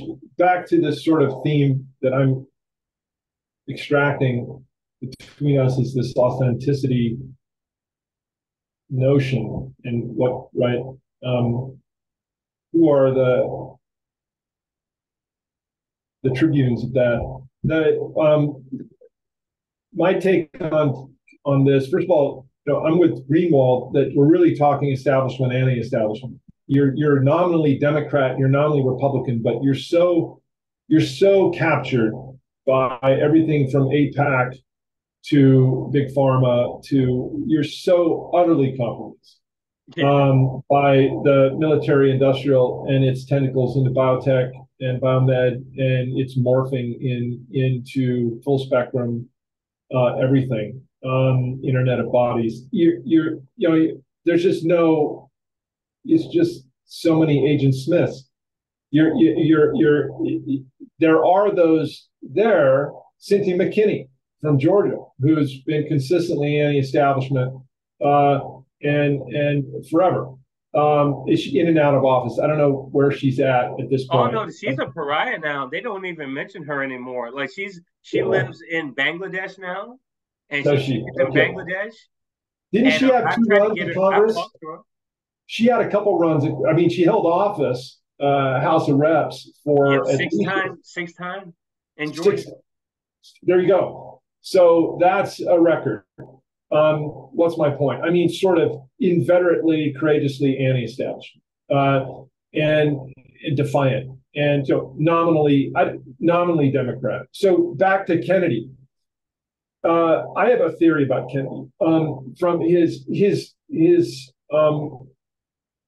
tragic legacy. Whatever you want to think about the Kennedys, you have 2 assassinations in one family.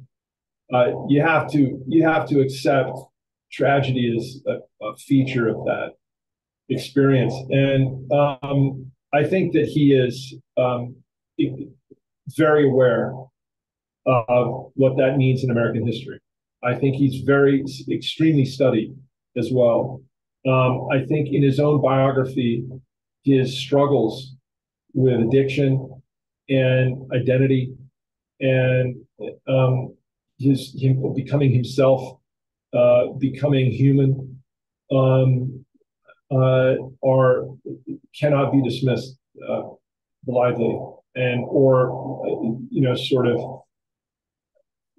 can't. I don't think there's any reducing Kennedy's biography to any cliche at all, and I think there's a lot there that explains him. I think I would dare say that, with respect for the guy, and I have a lot of respect for him, full disclosure, as I know him, and I'm not, either of us are not far from him by way of degrees of separation, because all the podcasts he's done, we know someone that we either know someone he's directly that he's podcasts with, or we know someone is it right.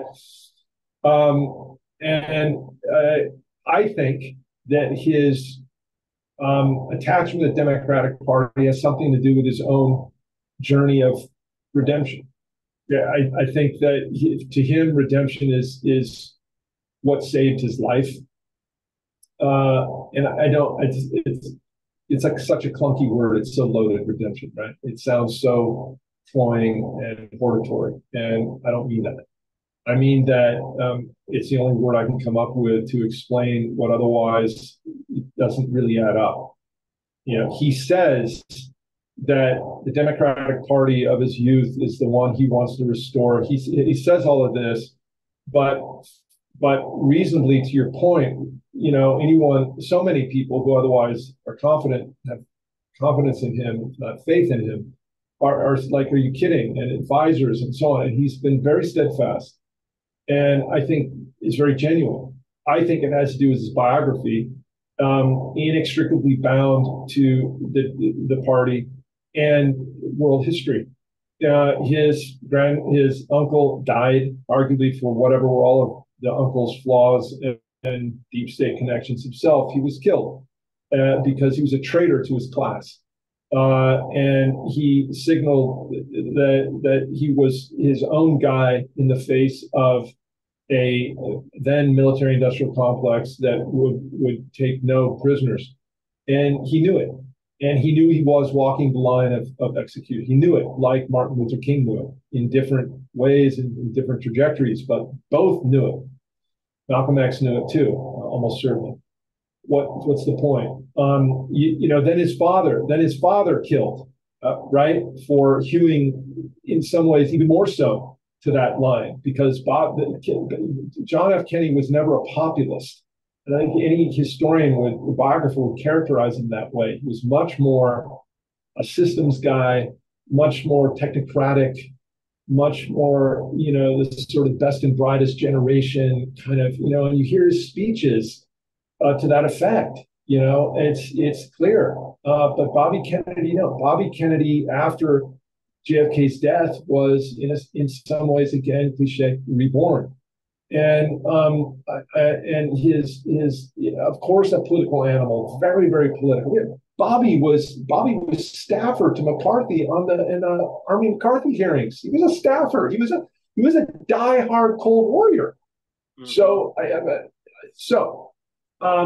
And he's killed by the state because anyone, in my book, anyone who gets assassinated by the state for that isn't a hit to settle a score or right is doing something right. And Bobby Kennedy Jr. has had to reconcile with all of that. He's had to figure out what was it that why were they killed really? Because he knows all the dirt about his uncle and his father, almost certainly. He knows the dirt. He knows they could have been killed for any number of reasons, from jilted lovers to whatever, husbands of jilted lovers to, the mobsters pissed off at the betrayal of Bobby of them for what they did for the 60 election, as the old story goes, right? Going after them after all they did and they had done for generations for the Democratic Party, really? You're going to go after them? I mean, it's that and more. But Bobby Kane Jr. has had to figure this shit out. And then in the face of his despair, that because he was so close to his father and his story of what his father meant to him, again, his learning disabilities as a youth and how much he depended on his father's love and belief in him to overcome those, and then essentially an addict from when he was 14 to 28. And even on the streets at some point. Kennedy, what he's gone through. It can't be dismissed as sloganeering, and you just can't. And I think that his attachment to the Democratic Party is inextricably tied to his own path of redemption and authentication of himself, and that he can't let go, just as he can't let go of that. And to hear him say it, at least one AA meeting a day, if not two in one day. This is how devoted this guy is to recovery.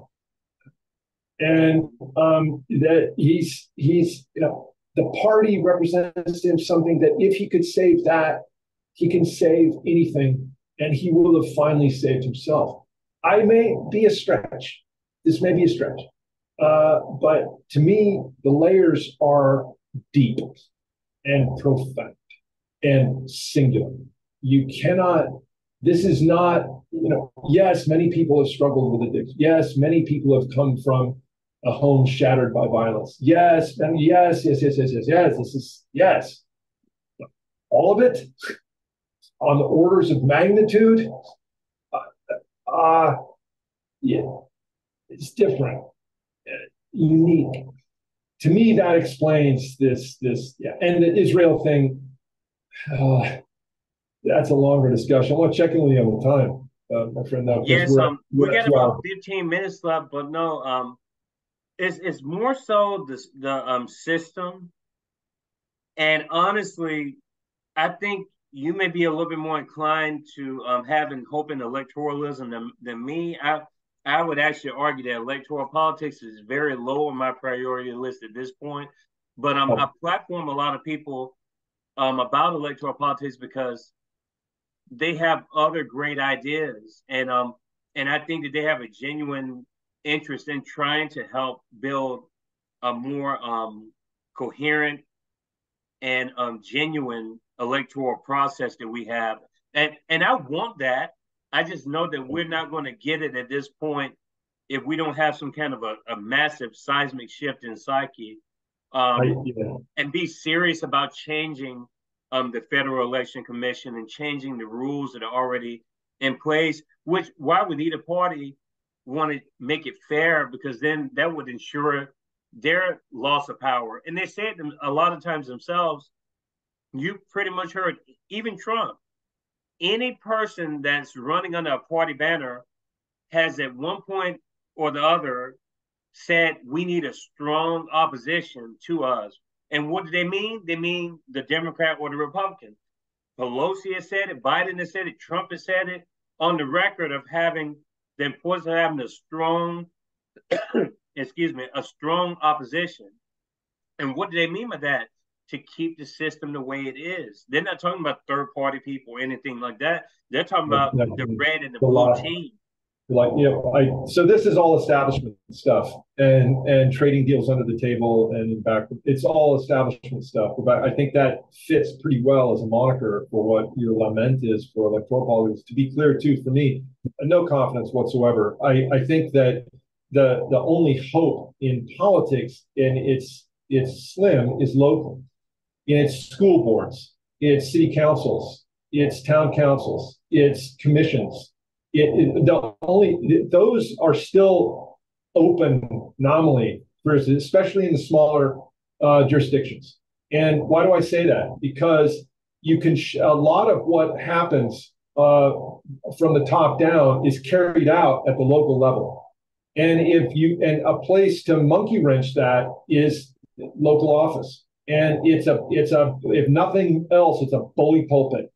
That is largely beyond the glare, reach, and attention of the big players. Now they keep an eye on everything.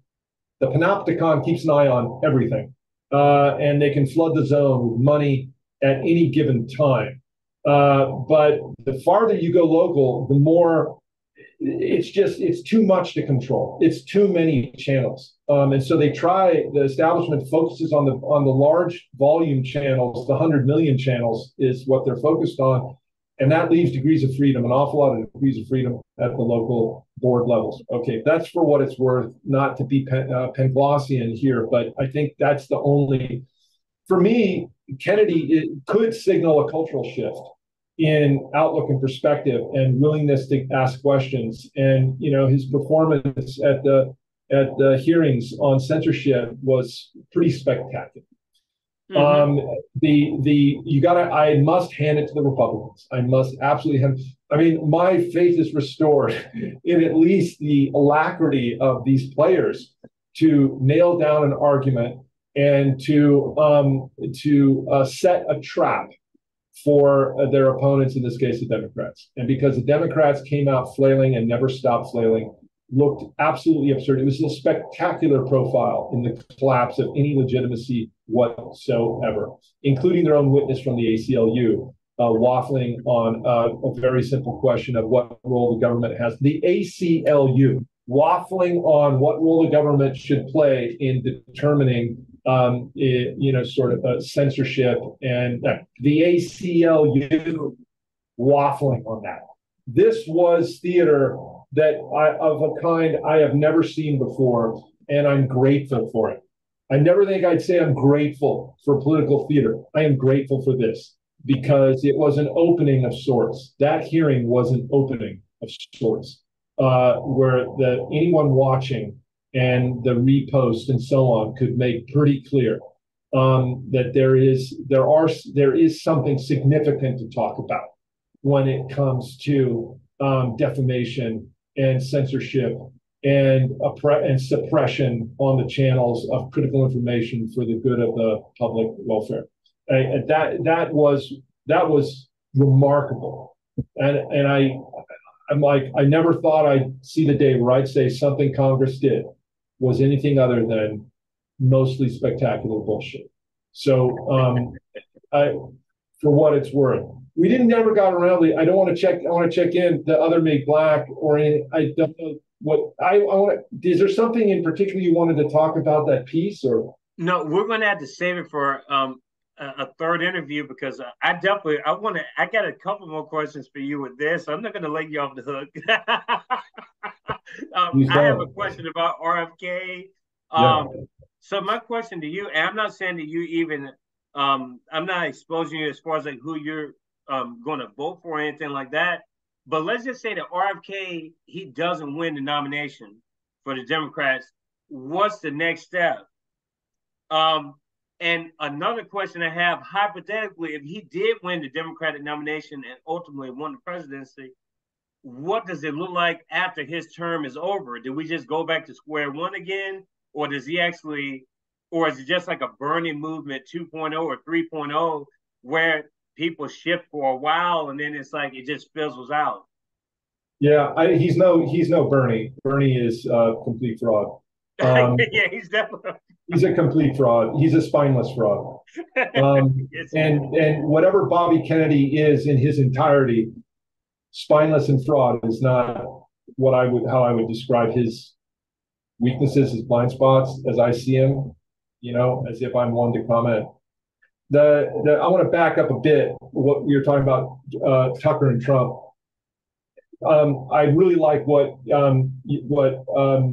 Glenn Greenwald said in response to in a Paul Bet David exchange over who does he vote for. That David put it to him. So who's your dog in this race? You can vote. And he made the point. I haven't voted since essentially his career as a journalist.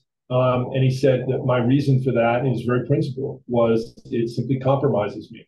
I can't maintain fidelity to the code of impartiality if I become too attached, much less if I declare my attachments. So, but he said straight up, he has not voted in since that. For what it's worth, vis-a-vis Tucker, because I do think Tucker is compromised absolutely by his sort of what becomes fawning, and it's absurd. Trump is such a flawed vessel; it's astonishing. So there's that. With regard to what the hypotheticals on Bobby Kennedy, there's no chance he'll get the nomination. It's utterly rigged through the superdelegate structure and rules that the DNC's adopted. It's impossible. I like actually Kim Iverson's take on what's going to happen. That they're going to maneuver Biden out at the last minute, and he will win the nomination handily, both by hook and crook. And he will, at the convention, drop the bomb that he's too old and has other matter he must tend, and that he needs to hand the mantle over, and Gavin Newsom will be the heir apparent, and who's been groomed now for some time to step in. And what will happen is that there will be no time to dispute what is to be done. The delegates will roll over to Newsom. It will be very carefully staged. Newsom is a piece of creepy work and fraudulent everything if ever there was. So he's a perfect fit. He's telegenic. He's World Economic Forum. He's lockstep. He's lockstep totalitarian sentiments. He is elite through and through. He's a despicable human being, really, and every creepy crawly way. He is Trudeau. He's a Californian Trudeau. Utterly despicable people. I'll say that on air. I have no problem saying it.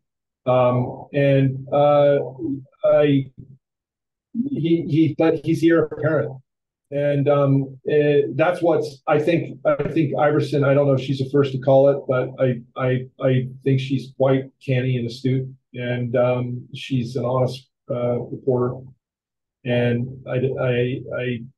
I don't think she's gleaning this from elsewhere. I think that's her call, and I think it's sharp. Bobby Kennedy doesn't have a chance in the face of any of that, so he's only a cultural movement, really. If hypothetically he were to find himself in there, it would be miraculous. Something truly, a collapse would truly have had to have happened that I can't imagine exactly how that would materialize, right? It's what's not, well, yeah. There was some talk when DeSantis still had a chance, and I think his chances are shot, that he's waffled too much on Ukraine. He's waffled too much. He's not good on his feet. He's awkward. I thought he was fantastic as Republican during COVID in Florida. And his Surgeon General, actually a Democrat from California, who he brought out, is you have to hear an interview with him. I can't recall where I heard it. Remarkable interview of his background and his position and all of that. Okay, what's my point? There was some talk about when DeSantis still had some juice, that Bobby Kennedy might be in a cabinet member choice for DeSantis. Interesting, but it didn't. It had no legs, and DeSantis' legs are being knocked out in this. I don't think he's going to go anywhere. But Kennedy's future, the Children's Health Defense, and maybe possibly he's not so old, right? He's 69. Another run in 28 when shit is even far worse than it is now. I mean, I think that he'll almost certainly he'll run again. He's nowhere near as wealthy as people would think. The Kennedys, their wealth is dissipated tremendously over the two generations in large families. So he's not a big money player at all. But he's got name, and he's got platforms, and he's got access to all sorts of venue. That's nominally pirate signals, but with lots of listeners. Joe Rogan, Russell Brand, and Jimmy Dore, much smaller, and so on and so on and so on and so forth too. The venues that you mentioned earlier, but forget the name, the hip hop guys. I saw that part of that interview, and that was interesting.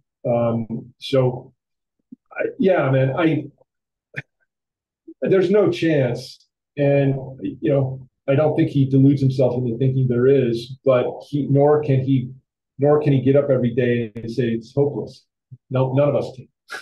No, but I guess what I'm getting at is he's marking himself as a Democrat. So is he going to ultimately support the Democratic nominee that gets chosen? So this is the question, and why, among other reasons, very tactical, simple response to why he's Democrat is because he's in the primary. No, independent, you don't get in the primary. So that's a major tactical issue, is that he can start his campaign and get in primary, in the primary gauntlet, and get profile in media and attention. People pay attention to him at least as much as Marianne Richardson. So who's been out there, a gadfly candidate for the last at least 10 years, I believe. So there's that. And will he endorse?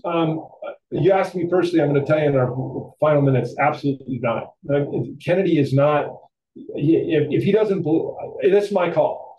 No, he's not going to endorse a candidate because it's the party against all else against Republicans. Right? It would hard to be imagined on the record, because he said that he's as proud of pulling Republican voters as he is of pulling any one Democrat.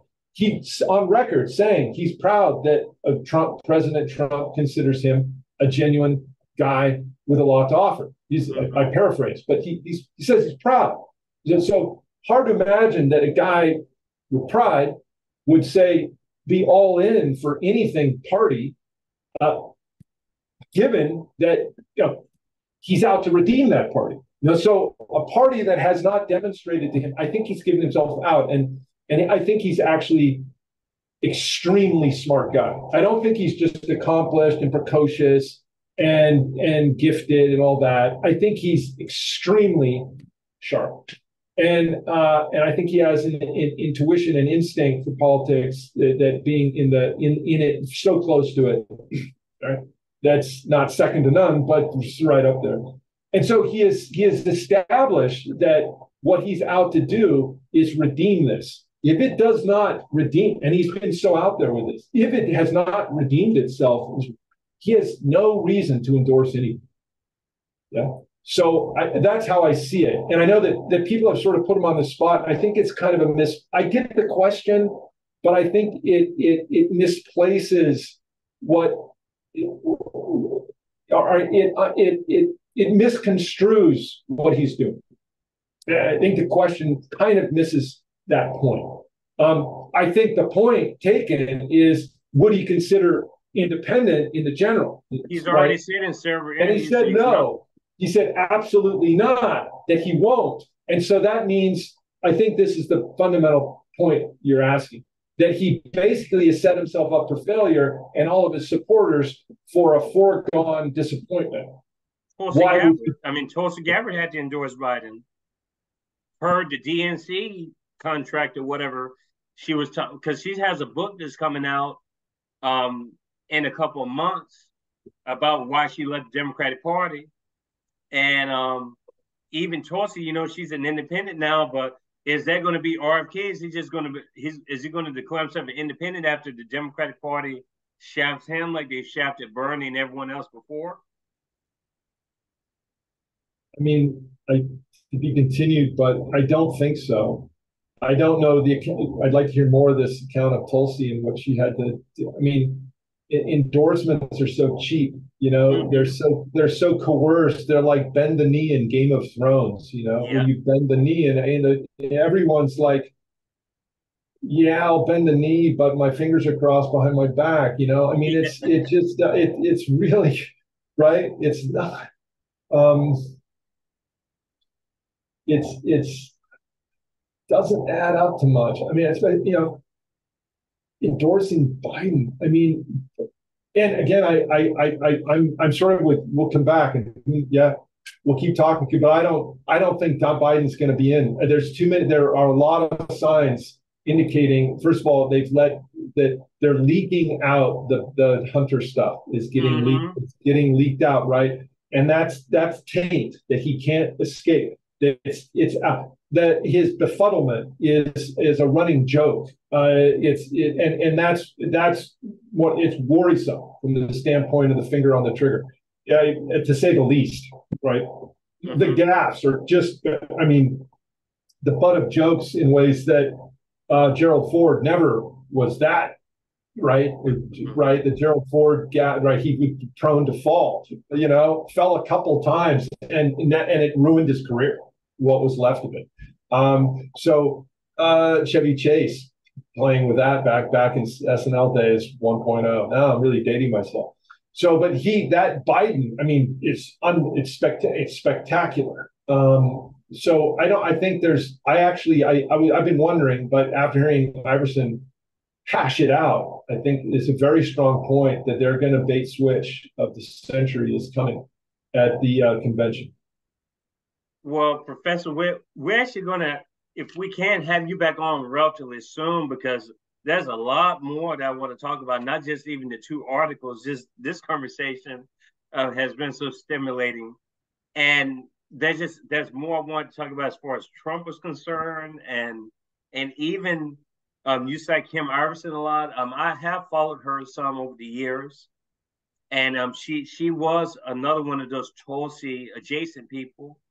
Even the last cycle. Okay. So I follow these people like hawks, all these creators and journalists and Greenwald and all of them, and I'm not a hater on them. You have to kind of look at everyone at different angles. You have to keep an eye on all of these people, but we have to really be skeptical, not only of the whole establishment, but just question things in general, even people that you look up to. And it's like, I urge my audience to do that, and it's a hard thing to do. It doesn't mean that you're undermining them. It just means that you have to question what they're saying too, because everyone has an agenda. I take your point. I'm constantly trying to read where are the Iversons and the brands and whomever winking at the establishment? I'm always looking to be, where is the wink? Where is there the slightest whiff of being gaslit by them? Now, I understand enough about how the media works, Kiko, that I think I comprehend the craft that they're bringing to what they do that is quite careful. A pessimist could see that as gaslighting and don't look over here. I hesitate to call myself an optimist, and no one I know would call me one. I'm inclined to decipher for the artfulness and craft they bring in a Socratic way to not reveal Plato's cave outright, Right. but to induct you in and bring you around in this kind of, gosh, like Kim Iversen is way smarter, is my read of her, than she lets on. She has a kind of, oh gosh, kind of manner about her, but her chops for research and being prepared are quite good. Brand is has in a very different way, because he's a comedian, a whole other different way of styling himself, but that's how he draws people in. He, even in selling, in hawking his advertisements, he says, now wait, you got to stick around for this. I do my best to make it funny, and he often does make it funny. You could sell stuff with a sense of humor, and that it's just product. I'm paying attention to you. Iversen doesn't. She sells stuff straight up, but and it's kind of sad the way that they have to do that. But it's good on you for not doing so. But it's still.